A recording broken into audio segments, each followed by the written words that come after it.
General election 2024 के सिलसिला में डस्का में अपने उम्मीदवारों के लिए ILF की जानिब से डोर टू डोर कैंपेन के लिए एक मीटिंग रखी गई और उसके बाद हम पम्फलेट तकसीम करने के लिए ILF के वकला के हमरा हमने डोर टू डोर कैंपेन आज स्टार्ट करनी थी, लेकिन विजुअल मौजूद हैं, वीडियोज़ मौजूद हैं। सुबह से लेकर सियालकोट पुलिस की रिज़र्व भी यहाँ पर मौजूद है। उन्होंने डस्का बार का घेराव करके रखा और जब हम बाहर निकलने लगे कि हम डोर टू डोर कैंपेन के लिए जा रहे हैं तो हमें जाने दिया जाए, लेकिन उन्होंने बाकायदा तौर पे पुलिस सारी नफरी इधर मौजूद थी। उन्होंने कहा जी आप कैंपेन नहीं कर सकते और ना हम आपको निकलने देंगे।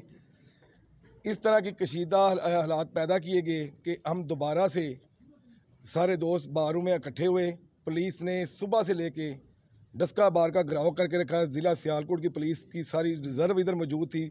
विजुअल मौजूद हैं, वीडियो मौजूद है। मेरी ये अपील चीफ इलेक्शन कमिश्नर राजा सुल्तान सिकंदर और काजी फायद ईसा साहब, चीफ जस्टिस साहब, जो एक लेवल प्लेइंग फील्ड के लिए एक पटिशन सुन रहे थे, मेरी इन वीडियो विजुअल के होते हुए, सबूतों के होने के बाद मेरा उनसे ये सवाल है कि कौन सा ये इलेक्शन होने जा रहा है।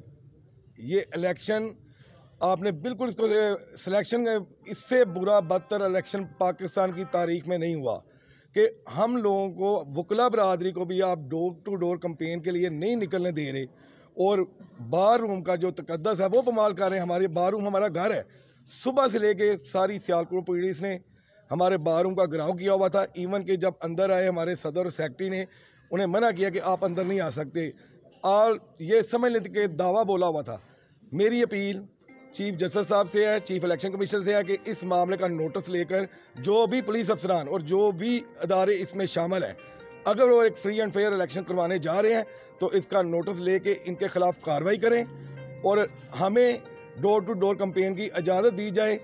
हमें अपनी पार्टी के लिए वोट मांगने की इजाज़त दी जाए। इस तरह जुल्म का निज़ाम चलाते हुए अगर आप कोई इलेक्शन करवाते हैं तो इसको बिल्कुल तस्लीम नहीं किया जाएगा। शुक्रिया।